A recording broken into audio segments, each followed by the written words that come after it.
Welcome to this deep dive. Today we're wrestling with a really intriguing and honestly pretty wild perspective coming from a specific YouTube source, Clif High. His focus, what he calls the end of the world as we know it. It's quite a phrase, isn't it? Designed to make you stop and think. And our source material for this exploration is, well, it's drawn from an excerpt of one of Clif High's recent updates. Right. Where he sort of unpacks his view on the current global chaos and lays out some, well, pretty striking predictions for the future, all based on his unique data analysis, apparently. Absolutely. So our mission here is pretty straightforward. Dive into this particular source, navigate the core ideas he's putting forward, and, try to extract the most important nuggets of knowledge or insight from his viewpoint. Yeah, it's really key to remember that. It's about understanding the specific map he's drawn, not really about us endorsing it or debating it here. Exactly. Think of it like putting on a very particular set of glasses to look at the world right now. Right. Entirely through the lens the source provides. Okay, so let's unpack this source material. The central idea he puts right at the forefront is this claim that we are currently living through a period he labels the end of the world as we know it. And he's very, very precise about that phrasing. He emphasizes the operative part is as we know it. Okay. He's explicitly not saying the planet is ending or anything like that. Instead, he's talking about the demise of the familiar structures, the systems, maybe even the fundamental reality we've been operating within. Right. And he sees it as like a process where two things are happening at once. It's not just a breakdown. Exactly. While the old world is, dissolving, a new, almost sci-fi world, as he calls it, is emerging right alongside it. Huh. Sci-fi world. Yeah. And he views the intense chaos we're all kind of experiencing right now as not just random, but actually a necessary part of this transition. Necessary how? Well, he frames it as the shedding of old structures, old ways of acting, the old consequences of those actions, and even old emotional attachments. He uses the term karma here. Karma. Interesting. All being shed because they simply don't function, they don't work in this new reality that's taking shape. It's a fascinating framework. Then the current breakdown is actually like the prerequisite for the new thing to emerge. He even quotes Terence McKenna, which feels, well, very appropriate for this kind of perspective. Oh, yeah. Good quote. The world is not simply as weird as you imagine. It's moving into weirder than you can imagine. Yes. And the source seems to posit that this escalating weirdness isn't just a temporary glitch. He believes it's becoming the new normal, like a steady state. Okay. And to help visualize this, he uses an analogy, right? Something about a screen. Yes, exactly. He describes the process like material passing through a screen. The stuff that makes it through emerges and solidifies into a completely different reality on the other side. While the old world is sort of filtered out or subsumed. Pretty much. And the current chaos, in his view, is that screening process. It's the turbulence of that filtering. What stands out here, though, is that he doesn't attribute this immense shift to just one single thing. He sees it as a convergence. A convergence of multiple factors. Right, distinct factors all coming together. Okay, like what? He talks about as shifting into what he terms an ontological paradigm. That sounds deep. It is a complex philosophical term, yeah. But within the context of this source, the core idea seems to be that it's not just our systems or our beliefs changing, but the fundamental nature of reality itself might be undergoing a shift. Wow. Okay. And how does that connect to the more concrete stuff? He mentions the death of the old systems. Right, and he specifically targets the monetary system, the one he sees as being anchored to, like, oil assets, and also a pyramidal social order that he believes is inherently linked to fiat currencies. Those two are sort of intertwined in his view. And he thinks the failure of these currencies has wider effects. Oh, absolutely. He notes that the effects aren't just economic on a grand scale. He sees them having profound ripple effects, impacting the very fabric of families and, broader society. So a systemic collapse with really personal consequences. Yeah. From his perspective. That's how he frames it. Then, beyond the economic and social stuff, he includes our increasing exposure to radically transformative technology as another major contributing factor. Right, the tech angle. And yeah, he also brings in the possibility of alien visitation and interaction between non-human intelligence and humanity. That's another piece of this complex puzzle he's describing. Okay, so finance, society, tech, and potential ETs. Plus, didn't he bring in astrology too? He did, yeah. He incorporates an astrological perspective, stating that this period aligns with the end of an age astrologically in multiple ways.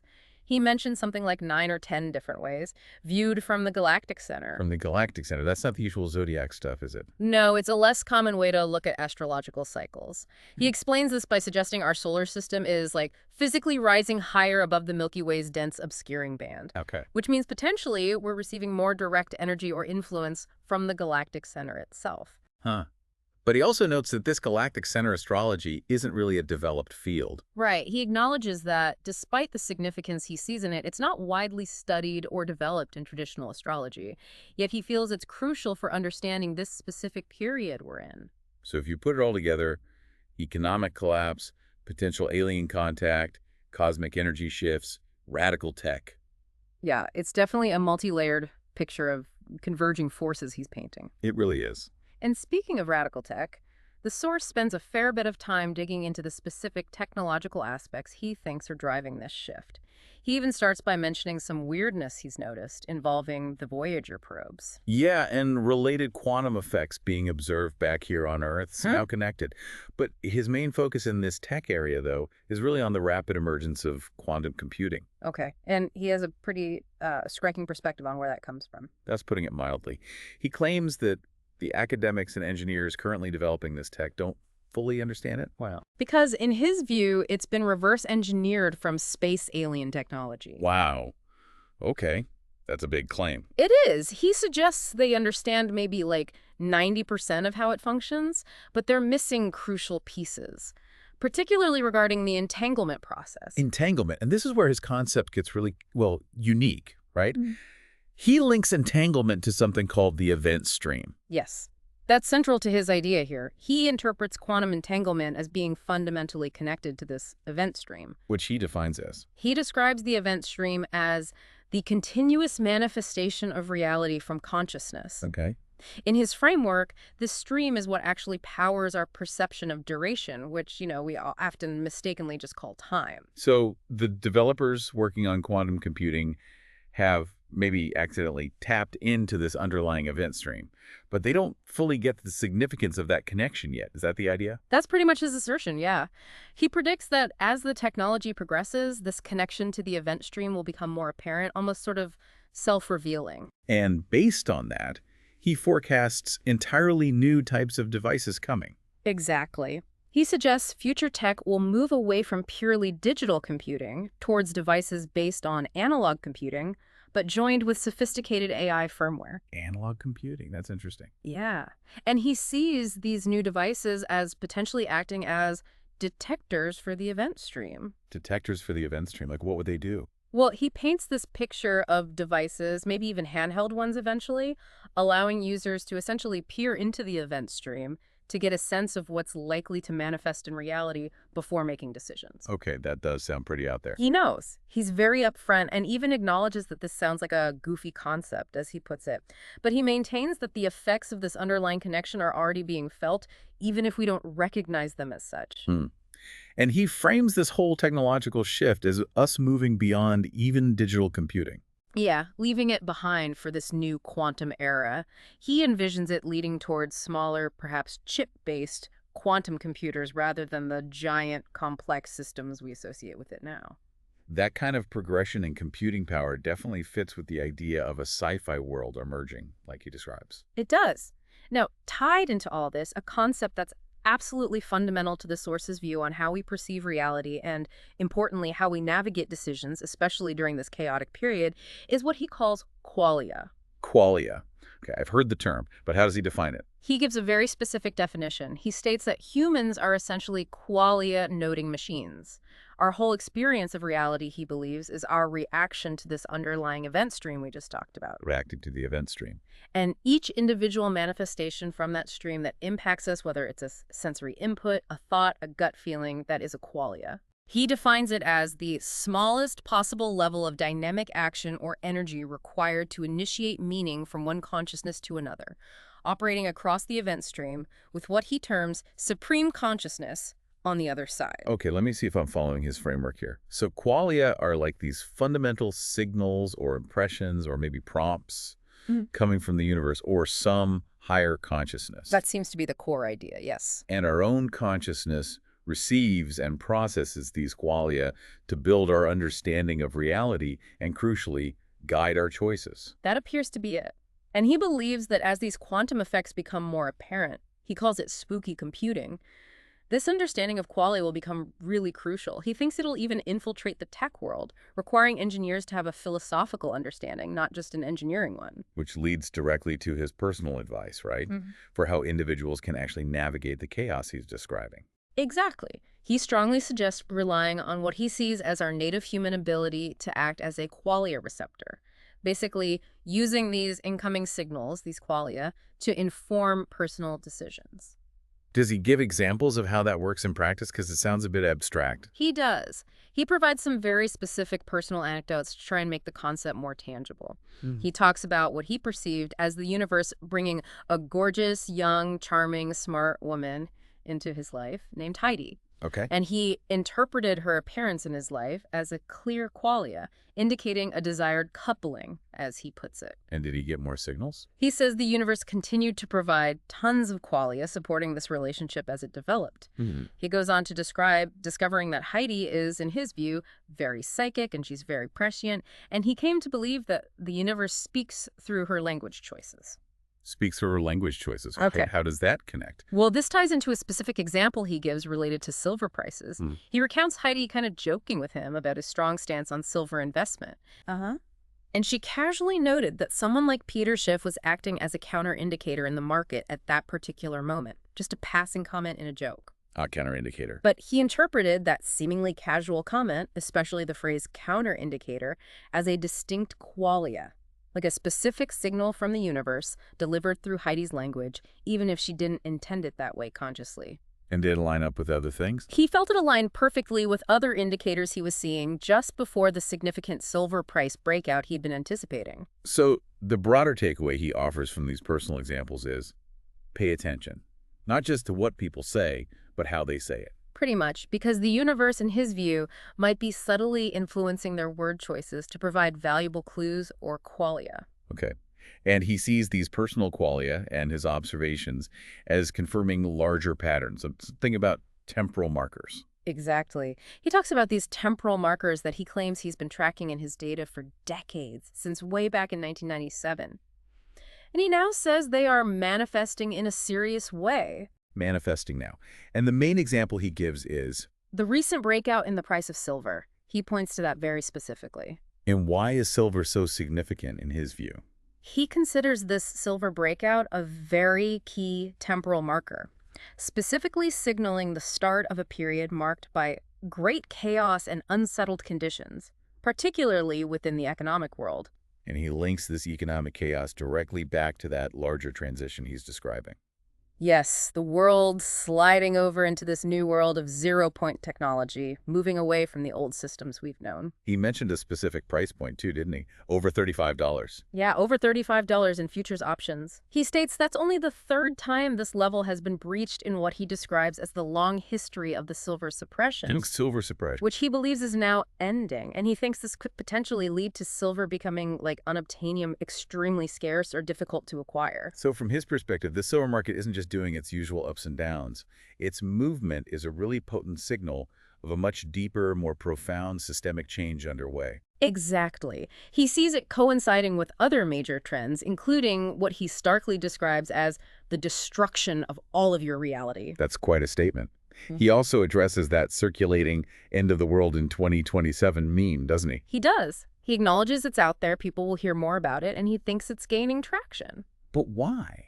Why does he think it's gaining traction? Well, his interpretation is that it resonates not because it's some unified, coherent prediction, but because everyday people, or normies, as he sometimes refers to them, are genuinely feeling the breakdown.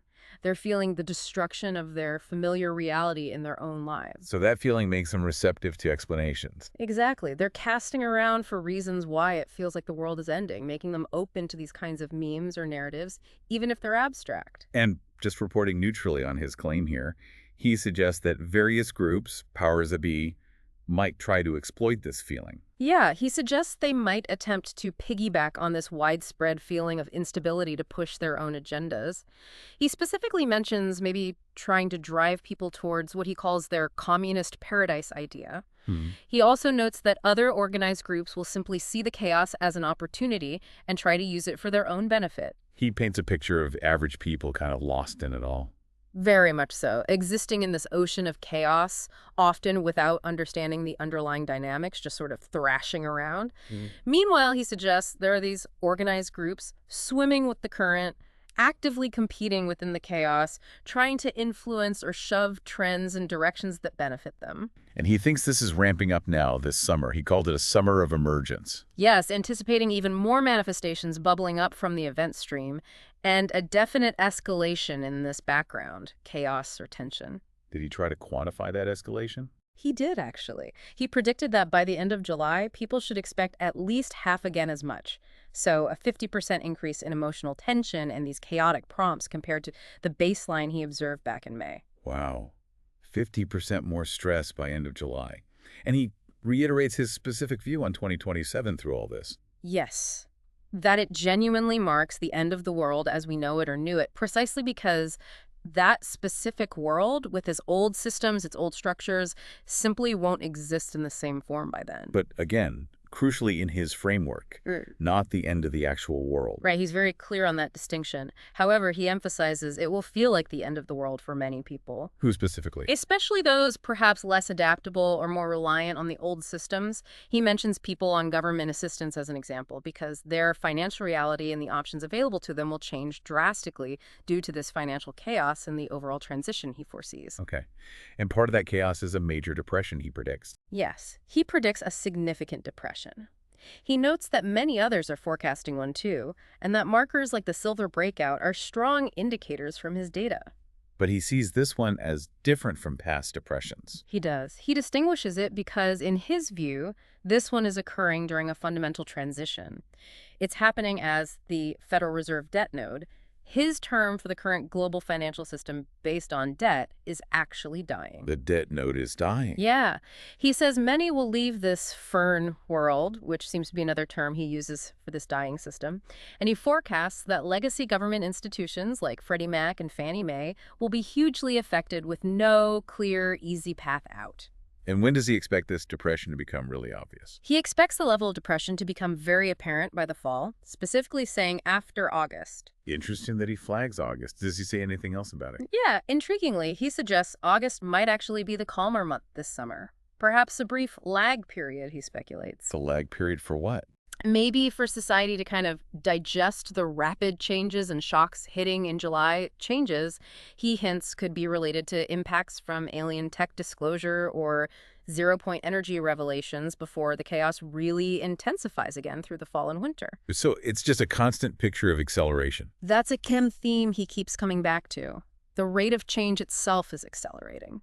Okay, with all these intense predictions and this looming sense of chaos, the source does address a couple of those potential big end-of-the-world scenarios people sometimes talk about for days like 2027, right? He does, yeah. And he provides his specific counterpoints based on his unique perspective. Like the meteor possibility, a giant impact. Right. On that one, he states quite directly that he is not particularly worried about that scenario playing out. Not worried, why not? That seems optimistic given the potential. Well, he gives a pretty remarkable anecdote as part of his reasoning. He describes seeing camera footage, apparently from California, showing a meteor clearly on a trajectory towards impact, visible debris trail and everything. But crucially, in the background of this footage, he says a UFO or UAP appeared. A UFO showed up, and then what? His description of the event is that the meteor suddenly swerves off its trajectory. It apparently rises up, almost as if it skipped off the atmosphere, even though it was already clearly within the atmosphere. Whoa.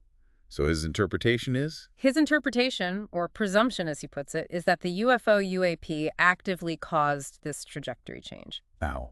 He references Bob Lazar's discussions about alleged UFO engines producing an anti-gravity force field. He suggests this kind of force could easily push meteors out of the way with only minor, almost effortless adjustments, effectively nudging them so they miss Earth or leave its gravitational influence. Oh, okay.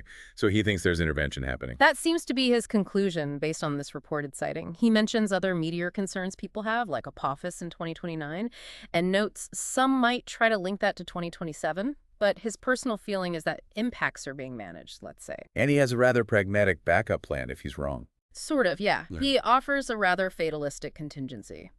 If a meteor did destroy Earth, he basically says it would simply be what universe wants, and we'll all end up as we will all end up anyway. Right. Adding, with maybe a touch of dark humor, that we won't even have to clean up. Okay, so less worried about meteors. What about the other big scenario he discusses? The scenario he considers much more likely, relatively speaking, is a fake alien invasion, Project Bluebeam kind of stuff. He notes it's been discussed or prophesied for a long time. But does he think it's likely now? Actually, no. He offers a compelling counterargument from his viewpoint as to why orchestrating such a fake invasion would be very much more difficult today compared to, say, back in the 1950s or even the 90s. Why more difficult now? His reasoning centers entirely on the internet, specifically the vast number of what he calls anonymous decentralized individuals online who analyze information constantly. Okay. He believes this networked community would absolutely shred a fake invasion as it's occurring in real time. Any fabricated evidence put online, doctored videos, fake reports, he suggests it would be analyzed, debunked, cross-referenced, and challenged globally within literally minutes. The speed and scale of collective online scrutiny would just overwhelm the narrative control needed for a successful hoax. And his opinion is that the groups who might attempt such a thing, they can't handle that. Yeah, his opinion on the entities he refers to as the deep state is that they might simply lack the wherewithal and the emotional energy required to fight that kind of real-time information war on the internet, especially within the increasingly chaotic environment he forecasts. They couldn't keep up. Interesting perspective on the power of decentralized analysis. It is. So given this really intense backdrop of accelerating change, potential chaos, maybe even averted disasters, the source consistently brings it back to the personal level. How should an individual actually navigate this period? Right. And his most emphatic advice, the thing he repeats multiple times, is the critical need to get your own personal stress reactions under control. Absolutely. He ties this directly back to his predictions. He argues it's necessary because of the escalating chaos and the accelerating rate of change he forecasts. Remember his prediction of 50% more stress prompts by the end of July compared to May? Yeah, hard to forget. So how does he suggest people manage that? His recommended approach is really about narrowing your focus initially. Start with your physical body, get that sorted, then focus on your mind, and only then work outwards to engage with the broader world from a more stable base. Body first, then mind, then outward. What does body first entail? Basically, prioritizing daily habits. Things like exercise, diet, maybe specific vitamins he thinks are helpful, and engaging in activities that actively reduce stress, whatever works for you, to help manage the stress hormones that he suggests are actually being amplified or triggered by the event stream itself during this period. So, getting biochemically organized, as he phrases it. That's the term he uses, yeah. The idea is it provides a necessary calm and stable base from which you can then face the unfolding changes without being constantly overwhelmed by physiological stress responses. Okay.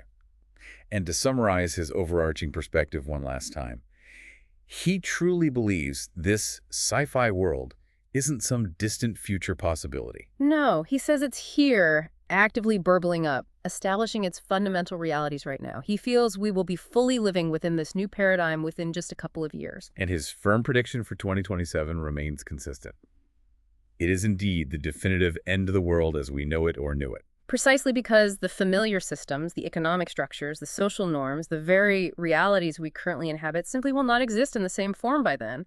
Driven, in his view, by these monumental shifts related to zero-point energy tech, what he sees as alien tech influence, and fundamental alterations to our scientific understanding. So these sources, filtered through this specific and, let's face it, quite unique viewpoint, they paint a picture of an incredibly intense, chaotic period of transition ahead. Definitely. It's portrayed almost as a perfect storm, driven by this convergence of factors, everything from cosmic alignments and potential non-human interaction to radical technological breakthroughs and profound economic collapse, all fundamentally altering the reality we've understood. And within that predicted chaos, The source suggests that one of the most powerful tools available to individuals is basically learning to tune in better, tapping into our innate human ability to act as qualia receptors. Exactly. Using those subtle signals or intuitions, those qualia coming from the event stream, as a kind of personal guidance system for navigating through all the uncertainty he foresees. It really leaves you with something to consider, doesn't it? If, just hypothetically following this source's line of thought, if our reality is being continuously generated from some kind of consciousness-driven event stream, and if these emerging technologies are truly starting to interface directly with that stream, and maybe even with our fundamental perception of these qualia, then is our very understanding and experience of reality itself potentially poised for its own radical, maybe even sci-fi level transformation.